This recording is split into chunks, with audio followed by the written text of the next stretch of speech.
Kanuz, the Book of Treasures, or the Book of Hidden Pearls, is a lost medieval Arabic manuscript from the 15th century.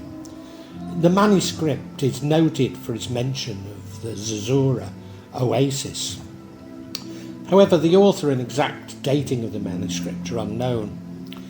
It was part grimoire and part treasure hunting guide, and we cannot be sure if it even survives.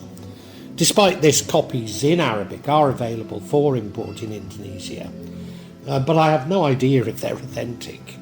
The Kitab al Kanuz is a collection of mystical fables from around the Middle East. It lists over 400 sites in Egypt that hold hidden treasure and details the incantations needed to ward off evil spirits who guard said treasures. The guide provides a specific plan for obtaining the treasures without alerting the royalty, which includes retrieving a key for the unique location to access wealth. This allows the hunter to avoid any danger or complications that may arise from encountering the king or queen directly.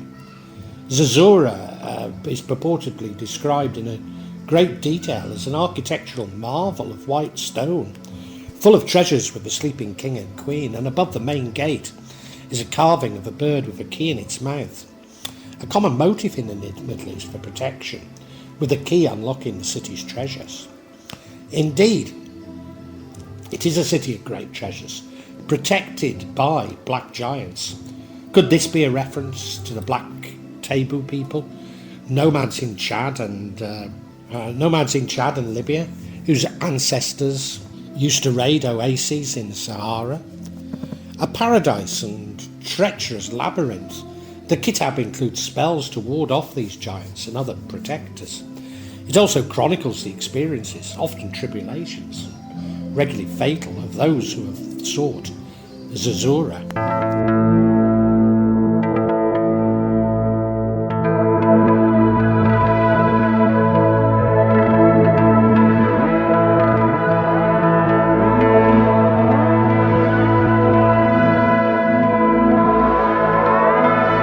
In 1930, E.A. Johnson Pasha, a member of the Royal Geographic Society, said that he had the manuscript in his possession for many years and that he'd loaned it to the Department of Antiquities around 1905.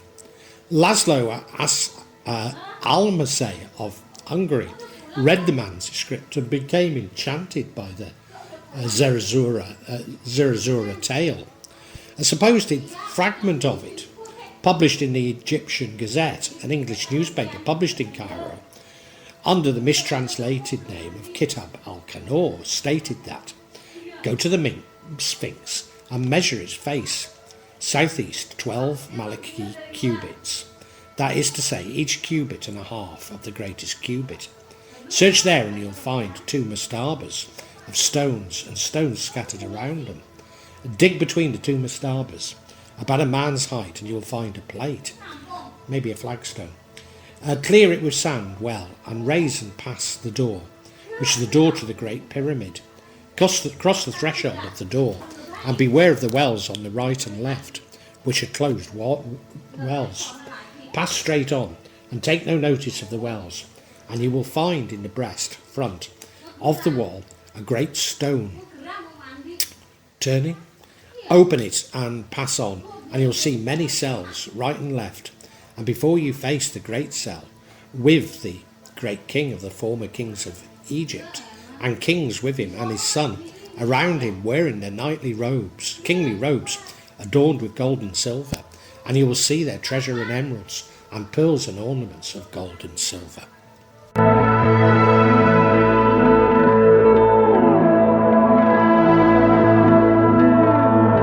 Writings dating back to the 13th century, the author spoke of a city which was white as a dove and called it the oasis of little birds. In the western desert, stretching west of the Nile to the far borders of Egypt, might exist the mythical lost oasis of Zerzura. The search for Zerzura has inspired travellers and explorers down through the ages. It's speculated to be north of Wadi Rayyan, before the base of the hills of Birkit Karen. You will find palms and vines and flowing wells. Follow the valley until you meet another valley. opening to the west between two hills. In it you will find a road. Follow it. It'll lead you to the city of Zerzura. You'll find a gate closed. It's a white city like a dove. By the gate you'll find a bird sculptured. Stretch up your hand to its beak and take from it a key. Open the gate and enter the city, and you will find much wealth and the king and queen in a place sleeping. The sleep of enchantment. Do not go near them. Take the treasure, and that's all. And that's from an unknown author of the 15th century.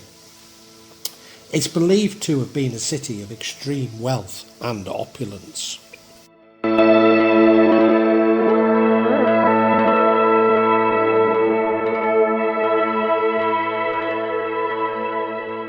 Into the historical writings from the scribes of an emir in Benghazi, a camel driver, Hamid Kila, in 1481, set off on a journey across the Sahara, heading out from the Nile River to the oasis of Daklia,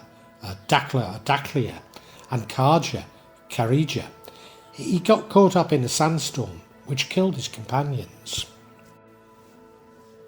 When the storm subsided, he came across a group of strange men with fair skins, blue eyes, straight swords, unlike the curved scimitars prevalent in the Arab world. They led him to a city of incredible beauty and grandeur, approachable through a wadi that ran between two mountains. This was the lost city of Zerzura, a city of white buildings and pools of water surrounded by vegetation. Fair-skinned women and children bathed in these pools. Hamid Kala recounted that the Zamzorans, or El-Zuri, treated him with kindness. They also spoke a dialect of Arabic. It was not one that Kila had ever encountered before. Furthermore, there were no masjids, and the inhabitants did not appear to be Muslims. Zerzura appeared to be a city lost in time, very different to the Arab world of the 15th century, possibly a society influenced by other civilizations. But who could these people be in the Sahara? The story of Kala and Zerzura is very much part of North African folklore and appears in many books and manuscripts, including the Kitab al Kanuz.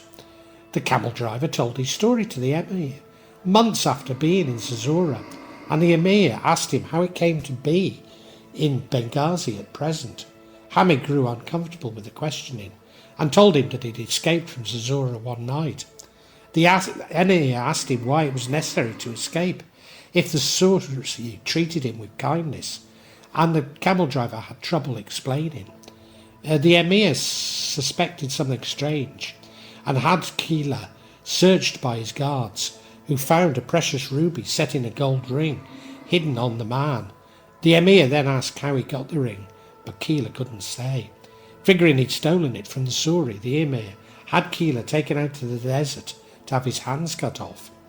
The emir believed the man's story because he and his men later went out into the wasteland to find Zerzura, but never did, though it is possible that the emir did not look in the right area of the desert. According to unknown sources, the ring supposedly came into possession of Libya's King Idris, who was overthrown in 1969 by Muammar al-Gaddafi in his Revolutionary Command Council. Such rings would be associated with Europeans, but for most in the region, the only encounter with Europeans would have been the Crusades. Certainly encounters with non-Muslims would have been treated with caution.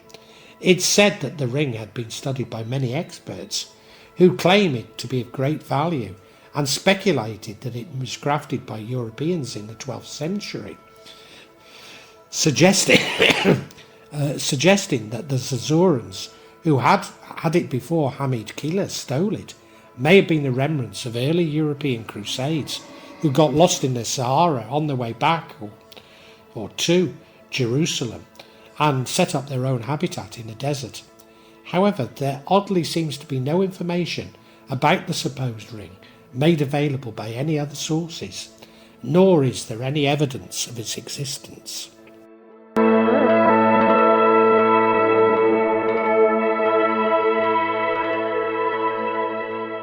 The European reference to Zerzura is the 1835 account by English Egyptologist John Gardner Wilkinson, based on a report by an Arab who said he had found an oasis while searching for a lost camel.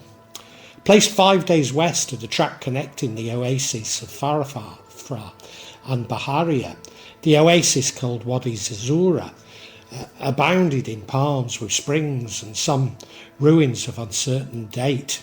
Although the tales of a secret desert locals found by searchers for stray camel were common enough, Wilkinson's account was bolstered when later explorers found a number of previously unknown oases that had been named in his account, along with Zerzura, but they did not find Zerzura itself. When the explorer William Joseph King Harding was trying to pinpoint the origin of Zerzura, he met with Johnson Pasha. Pasha told him that he possessed the only copy of the manuscript with routes to Zerzura and other legendary locations, such as the mines of the great Persian king Cambyas says. Harding searched for the city in 1909 and 1911 but found nothing. 6 years later, John Ball, director of the Egypt Survey Department, used Dakhla as a base for his initial attempt to find the lost oasis. Travelling by car, he advanced 230 kilometres from Dakhla, rounding the southeast extremities of the Great Sand Sea. Some 160 kilometres from Dakhla, he did find a cache of clay jars, some raiding parties, water deposit, but no oasis. In the years 1921 to 1924, Lieutenant Colonel N.B. Delancey IV made several journeys by camel into the area. To avoid getting lost in the dunes, Forth marked the route with thin palm branches placed in conspicuous positions at distances varying from a few hundred yards to a mile or more apart. He made observations of dune movements and found important evidence of Stone Age habitation within the sands, flint implements, remains of ancient campfires, and fragments of petrified ostrich and oyster shells. These provided insights into climatic change that had occurred but over the millennia, but again, no forgotten oasis revealed itself.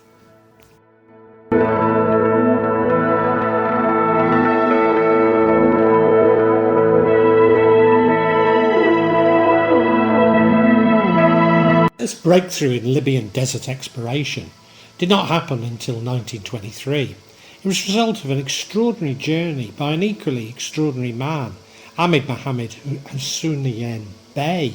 Esteemed by his contemporaries, Husseinian Bey blended his Oxford education with a heartfelt loyalty to the customs and beliefs of his native Egypt.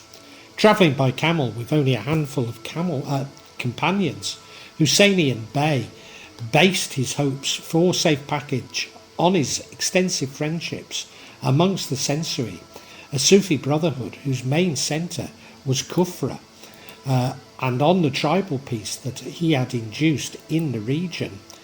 Setting out from Shalom on the Mediterranean coast in early January, he followed caravan routes through the oases of Siwa, Jaglabub and Jallo before reaching Kufra Oasis on April the 1st, 1923. On April the 18th, after reciting the Fatiha and praying with his men, he left his refitted caravan south from Kufra into the unknown. High daytime temperatures necessitated long hours of night travel over rough terrain, and men and animals tired rapidly. In the early hours of April 24th, the column was having a hard time of it crossing the high, steep sand dunes when suddenly mountains arose before them, like medieval castles, half hidden in the mist. Letting the caravan go on, Hussein Bey sat for half an hour atop of dunes, savouring the outstanding moment of the whole journey. 111 days after leaving Saloon, he had located the lost mountain oases of Arkanau and Uananyat. Like the artisan-fed oases scattered across the desert, Arkanau and Uananyat, the highest mountains in the Libyan desert, were found and sustained by rainfall that collected in caves. After exploring the oasis and writing, the Gurian tribesman at Uluwat, Hussein Bey, set out for Al-Fasher in the Sudan, reaching it about the end of May. His remarkable journey covered 3,500 kilometres. Another Egyptian prince, Kemal el-Din, the grandson of Khedive Ismail, brought an active mind, adventurous spirit, and importantly deep pockets in the search for Zerzura. To help extend the speed of the range of his expedition, he commissioned manufacture of a group of tracked vehicles from Citroën. Using these, he and Bell made several journeys together. In 1923, he headed west-southwest from Dakhla to further explore the ascent of the Sandstea and look for a lost oasis that would link Dakhla to the oasis to the west. In 1925, they were the first to reach Jabal Uluwat from the Nile Valley, travelling via Biatoafi and Salima Sandsheet, where they found absolutely nothing to be looked at, but the external smooth curving outlines of sand repeating themselves with geometric regularity. In 1926, the prince was also the first to reach Jabal Uluwat from the direction of Dakhla. In the process, he discovered Gilf Jibir, ringed by cliffs between the Sand of Sea and Uluwat.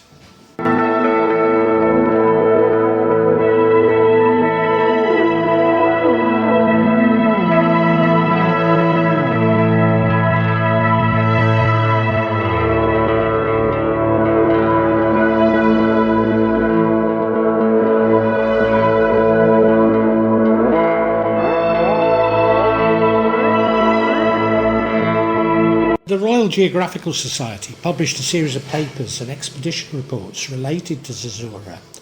They described the lost city as a problem that needed solving, not just because they did not know its whereabouts, but because they believed it played a key role in an ancient expedition. Richard A. Berman, in a paper from 1934, explained their thinking. The famous expedition of King Cambyses' army against the oasis of Jupiter Ammon could hardly have been planned if the existence of water somewhere in the middle of the desert had not been known. Throughout the Middle Ages, Arab writers had told about a hidden oasis, the name of Zerzura. More recently, European explorers made forays into the desert in search of Zerzura, but never finding it. Notable 20th century explorers, Ralph Bagnold of Britain and Hungarian Laszlo Ladislas Alsmany, led an expedition to search for Zerzura from 1929 to 1930 using Ford Model A trucks. In 1932, Alice May Patrick Clayton's expedition reconnaissance flights discovered two valleys in Gilb Kebir. In the following year, Alice May found a third of the Zerzura wadis, actually rain oasis in the remote desert. On the other hand, Bagnold considered Zerzura as a legend that could never be solved by discovery.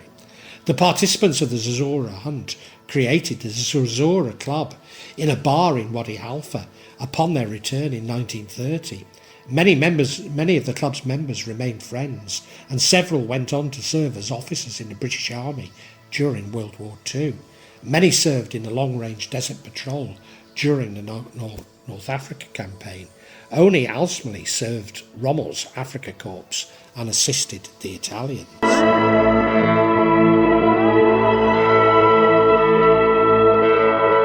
Whilst Zerzura remains undiscovered,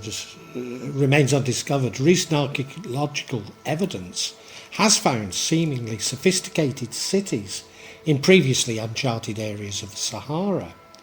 I very much doubt that their location of Atlantis, as many vlogs on this platform are keen to suggest, nor does it explain why inhabitants were seemingly European. It does suggest that the story does point to previously unknown history of the area. But even the Victorians were much less literal, and dare I say, even Muslims. Surely this is an allegorical tale of how the paths to Allah may be enlightened by the beliefs of others. How even the dreaded Crusaders may be kind and hospitable if only we let them. Or maybe even that paradise is here on earth after all, if only we're prepared to look for it. But that entails leading the world we've grown comfortable in, even challenging our deepest held beliefs.